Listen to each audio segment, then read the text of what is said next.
Entonces Pilato, viendo que nada adelantaba, sino que más bien se promovía tumulto, tomó agua y se lavó las manos delante de la gente diciendo: Inocente soy de la sangre de este justo, vosotros veréis. Hoy en Academia de Incrédulos, Poncio Pilatos y el juicio más famoso de la historia.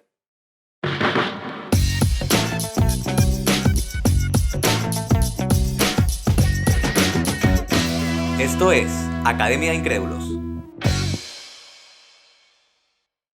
Hola, hola, ¿qué tal? Bienvenidos a un nuevo episodio de Academia de Incrédulos. Como siempre es un verdadero honor y placer que estén aquí acompañándome el día de hoy. Al igual que en todos los capítulos, Yanio Marcano en la conducción y Vicente Ramírez en edición y montaje. Como anuncié en redes sociales, el día de hoy decidí hablar sobre Poncio Pilatos y el juicio más famoso de la historia. ¿Por qué? Bueno, porque este episodio va a salir el día domingo que para los cristianos es conocido como Domingo de Resurrección y que para las personas de Occidente es conocido generalmente como el último día de la Semana Santa. ¿Por qué decidí hablar sobre esto? Porque la verdad es que sea cual sea nuestro credo, o incluso si no tenemos credo, la verdad es que la religión ha modelado nuestra cultura y ha modelado nuestro mundo. Y la historia de la pasión de Jesús, sobre la cual por supuesto que habrá un capítulo, tiene un elemento fundamental y es la figura de Poncio Pilatos. Pero la realidad es que los acontecimientos de ese día se han siempre contado desde una misma óptica, que es la óptica que nos ha llegado a nosotros en Occidente. Pero ¿qué pasa si les cuento que en algunas iglesias como la etíope y la copta, Poncio Pilatos y su esposa son considerados como santos? Parecería una locura porque generalmente pensamos en Poncio Pilatos como el ajusticiador de Jesús. Pero la realidad es que muchas veces la historia nos muestra una versión única sobre un personaje, y cuando lo evaluamos con matices y perspectivas diferentes nos puede mostrar una realidad muy distinta. Antes de comenzar, quiero contextualizar algo que me parece fundamental. Hay muchas personas que se preguntan que si los israelitas y los judíos viven en la tierra prometida, según un concepto del mundo judío y el mundo cristiano, ¿por qué Roma está presente en esta historia? ¿Por qué nos encontramos a un prefecto, que ya lo vamos a explicar qué significaba prefecto, como Poncio Pilatos en la jurisprudencia judía y en el mundo israelita? Y es que tenemos que recordar que la historia de Israel generalmente está marcada por la dominación de pueblos extranjeros, como los egipcios en los tiempos de Moisés, como los babilónicos en los tiempos de Nabucodonosor, como los persas en los tiempos de Ciro. Después nos encontramos el Imperio Seleucida, descendientes de Alejandro Magno, pero para el siglo II a.C., específicamente desde el año 139, Judea es libre. Es uno de los pocos momentos de la historia donde los judíos son gobernados por sí mismos. Y hacia el año 63 a.C., unos 80 años después de que logran su libertad del Imperio Seleucida, estalla una guerra civil en el mundo israelita, entre dos hermanos, Hircano II y Aristóbulo II. Y ellos van a llamar a Roma como mediador en el conflicto. Y desde ese momento Roma va a empezar a inmiscuirse en los asuntos políticos de Israel. Y hacia el año 6 después de Cristo, Roma se cansó de la brutalidad y la inoperancia de los mandatarios judíos, decide deponer a Arquelao y desde ese momento Israel se convierte en una provincia romana, es decir, Roma conquista a Israel. Hay un episodio acerca de esto en el Antiguo Testamento, específicamente en el libro de Daniel, donde el que fuese reconocido como profeta para el mundo judío va a hablar de que va a venir al mundo un gran lobo que va a dominar el mundo entero. Recordemos que Roma es conocida por su simbolismo con la loba, y es Roma la que va a dominar desde ese momento a Israel, y nos vamos a encontrar con esa dominación en los tiempos de Jesús. Bien, habiendo dicho esto, vamos a hablar un poquito acerca de Pilatos, el personaje histórico. Como dije antes, fue un prefecto de Roma. Prefecto era el cargo más importante que tenía una persona en una provincia romana y vendría siendo hoy lo que es una especie de gobernador, ¿ok? El emperador estaba en Roma, en ese momento es Tiberio, y el emperador designaba a gobernadores en sus provincias. Por lo tanto, Poncio Pilatos es el prefecto de Roma en la provincia de Judea para los tiempos de Jesús. Poncio Pilatos, por cierto, sustituyó a Sejano, que había sido el prefecto anterior y que era antijudío. No era muy lógico tener un antijudío gobernando a los judíos. Bien, sobre su vida hay muy pocas fuentes. Poncio Pilato ha pasado a la historia por su participación en el juicio a Jesús. Y sobre su vida la verdad es que hay muy pocas fuentes. Hay unas fuentes en escritores romanos de la época como Tácito y como Flavio Josefo, pero son bien dispersos. Y la otra fuente que tenemos acerca de Poncio Pilatos y su esposa Claudia Prócula, sobre la cual hablaremos más adelante, es un texto llamado La lista de las actas de Poncio Pilato, que es un evangelio apócrifo, en la cual se habla de un supuesto arrepentimiento y una supuesta conversión e incluso suicidio de Poncio Pilato y de su esposa luego el proceso contra Jesús. Hay un episodio acerca de María Magdalena donde explicamos lo que es un evangelio apócrifo, pero básicamente, para repetirlo, son textos sobre la vida de Jesús, sobre el mundo cristiano y judío de la época, que no fueron reconocidos como oficiales por la iglesia en su momento.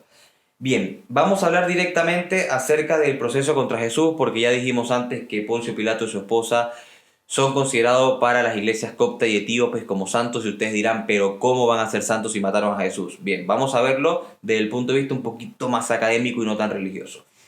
Según los evangelios sinópticos quiere decir que se pueden leer juntos al mismo tiempo, que son los evangelios de Lucas, Marcos y Mateo.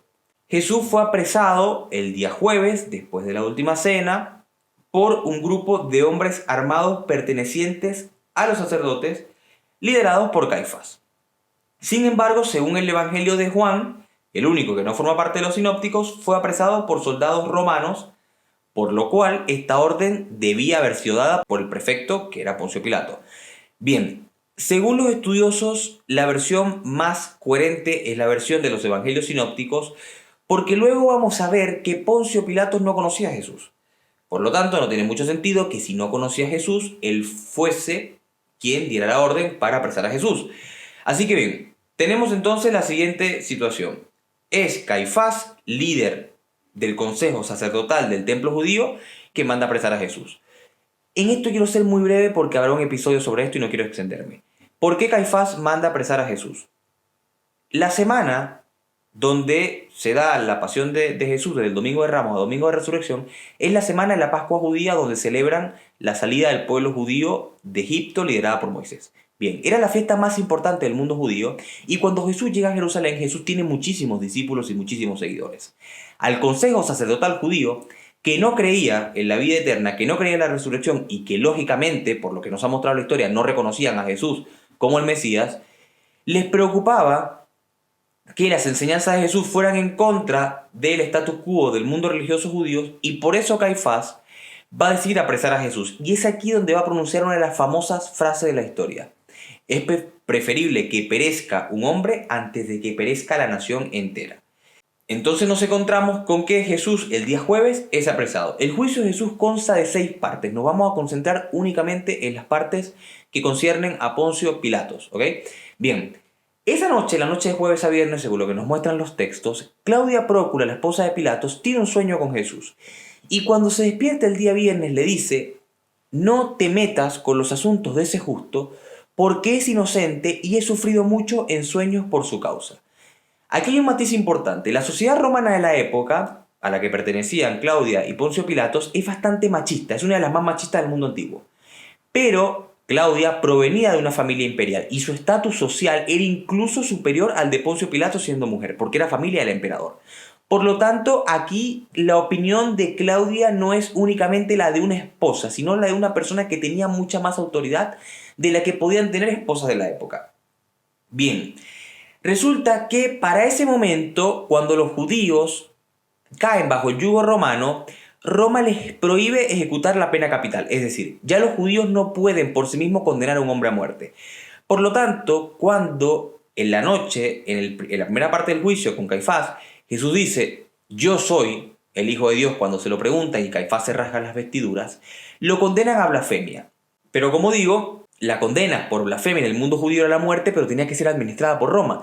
Por lo tanto, llevan a Jesús ante Pilato. Y cuando Pilato se escucha lo que le dice el sumo sacerdote, Caifás, Pilato dice: yo no encuentro culpa en este hombre. Y la verdad es que no quiero o no me interesa matar a un hombre acusado por un delito religioso que únicamente tiene que ver con cosas de los judíos, porque Roma era una potencia militar. Roma estaba interesada en los asuntos militares y políticos. Por lo tanto, si un hombre se autodefinía como rey de los judíos o como hijo de Dios, a Roma le daba básicamente lo mismo, era un problema religioso de los judíos. Bien, resulta que los sacerdotes liderados por Caifás van a insistir en que Jesús sea condenado por blasfemia, Pero cuando Pilatos se entera de que el ministerio, es decir, de que la misión de los 3 años de Jesús evangelizando había sido en Galilea, Galilea quedaba fuera de la jurisprudencia de Roma. Por lo tanto, va a decidir llevárselo a Herodes Antipas, que era el tetrarca, el mandatario, de la provincia de Galilea. Bien, aquí Herodes Antipas se va a entrevistar con Jesús. Incluso Herodes se emociona porque había escuchado de los milagros que hacía Jesús y le pide que haga algún milagro. Jesús no hace ningún milagro, Herodes se decepciona, se molesta, se burla de él, lo golpea y lo devuelve a Pilatos. La reacción de Pilato cuando le devuelven a Jesús es de bastante molestia y desagrado porque era un problema con el que él no quería tener que ver. Le incomodaba tener que ver con un problema de carácter religioso cuando él estaba designado por Roma para tratar asuntos meramente políticos. Cuando le devuelven a Jesús a Pilato, él va a decidir soltarlo con la pena de 40 azotes. Va a tratar de decir, bueno, ayudo a los judíos demostrando que lo que hace este hombre está mal, le doy 40 azotes, pero decido no culparlo de muerte. Caifás nuevamente trata de interceder ante la pena capital y va a pedirle a Pilatos ahora que no lo castigue por blasfemo, sino por sedición. Sedición era básicamente un delito, que todavía se usa, que tiene que ver con la rebelión civil ante una autoridad. Entonces, claro, ahora esto sí le interesaba a Roma, porque lo que quiere decir esto es que ya Jesús no se convierte únicamente en un problema religioso, sino que él, al denominarse rey de los judíos, como decía Caifás que Jesús se denominaba, le causaba un problema a Roma porque Roma era la única autoridad. Entonces ya no tenemos a un predicador que dice únicamente que es hijo de Dios, sino que también es rey de los judíos y no podía haber rey porque la autoridad era Roma. Aquí Pilatos decide ir a hablar con Jesús y le pregunta a Jesús en las mazmorras, ¿quién eres tú y es verdad o no es verdad lo que me cuentan de que tú dices que eres rey? Jesús dice, lo estás diciendo tú, no lo estoy diciendo yo. Mi reino no es de este mundo. Ante esto, Pilato se vuelve a convencer de que Jesús no es culpable y decide soltarlo de nuevo. Lo que va a suceder aquí es que los sacerdotes del templo de Jerusalén, liderados por Caifás, van a interceder de nuevo y dada la situación que era Pascua y que los romanos eran bastante populistas, incluso es uno de los imperios que ha utilizado el arma del populismo como una estrategia política más eficiente a lo largo de la historia, va a decidir soltar un prisionero para tratar de agradar a los judíos. Y van a haber dos prisioneros, Jesús, que para ese momento ya se encuentra azotado, lastimado, flagelado por los 40 azotes, y Barrabás. Aquí hay otro punto importante, no sé si habrá un capítulo de Barrabás, yo creo que podría haber un capítulo de Barrabás porque la historia de Barrabás es otra que es súper interesante. Pero Barrabás era básicamente un agitador social que le prometía a los judíos que era posible la liberación de Roma.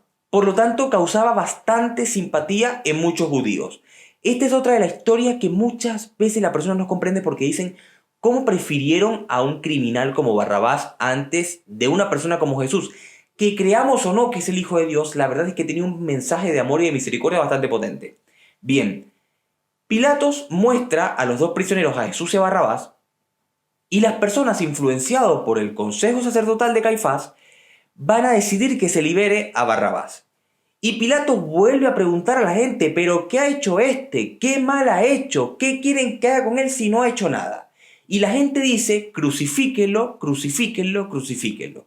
Y aquí donde Pilatos, según los evangelios, menciona la famosa frase con la que comencé el episodio, que es del Evangelio de Mateo, donde dice, no soy responsable de la sangre de este justo, ya ustedes veréis. Pilatos se lava las manos dando a entender que no va a ser responsable del crimen que va a suceder a continuación, y según lo que cuentan las fuentes de la época, los judíos responden, nosotros sí somos responsables, que su sangre caiga sobre nosotros y sobre nuestros hijos. Ahora bien, hay algo interesante aquí porque es que durante toda la Edad Media, que fue la edad de mayor fundamentalismo religioso, se reconoce a los judíos como asesinos de Jesús, no a Pilatos. Entonces, habría que rastrear en la historia, en la literatura y en la cultura desde cuándo se reconoce a Pilatos como el ejecutor de la pena de Jesús, cuando durante toda la Edad Media a quien se culpó del asesinato de Jesús fue a los judíos. Este es uno de los episodios que nos muestra que la historia no es ni blanca ni negra, sino que cuenta con grises más oscuros o más claros. La historia de Pilatos, en mi opinión, lo que demuestra es que muchas veces los políticos son culpables de cosas más por omisión que por acción. Pilatos pudo salvar a Jesús y decidió no hacerlo para complacer el populismo de una muchedumbre judía. Hoy en día, seas cristiano o no, hay que reconocer que Jesús no debió ser asesinado porque no había cometido ningún crimen ni ante la autoridad civil ni ante la autoridad religiosa. El asesinato de Jesús fue una confabulación y un complot liderado por los sacerdotes del templo judío que pudo anular Poncio Pilato, pero que decidió a través del populismo y a través de la astucia política no meter más las manos en el fuego con Jesús para no echarse al mundo judío en su contra. Si Pilatos o no fue culpable de la muerte de Jesús ya es algo que corresponde y valora a cada quien, y que es muy bueno que a través de estos episodios podamos indagar mucho más acerca de la verdadera historia de los acontecimientos.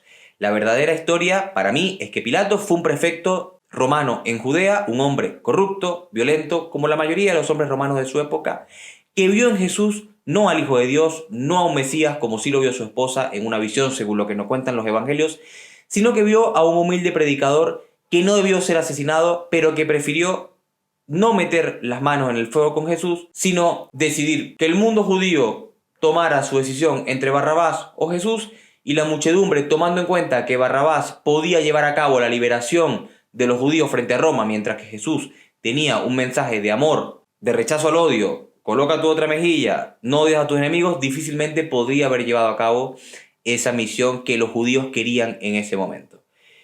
Esta fue Academia de Incrédulos, Poncio Pilatos y el juicio más famoso de la historia. Espero que les haya gustado este episodio. Sé que algunas personas van a estar en contra, según la opinión religiosa o el credo que profesen. Muchas veces la Biblia no solamente es un libro para algunas personas mitológico, sino que es un libro que también nos puede ayudar a reconocer muchas costumbres, muchos rasgos y muchos acontecimientos que sucedieron en esa época, y que la Biblia es la única fuente que nos ha llegado ante nosotros. Por eso también es un texto que es muy importante estudiar. Así no seas creyente, desde el punto de vista académico tiene un valor bastante intrínseco.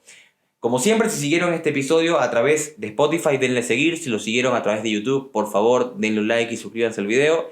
Y nos vemos en un próximo episodio con otra historia. Chao, chao.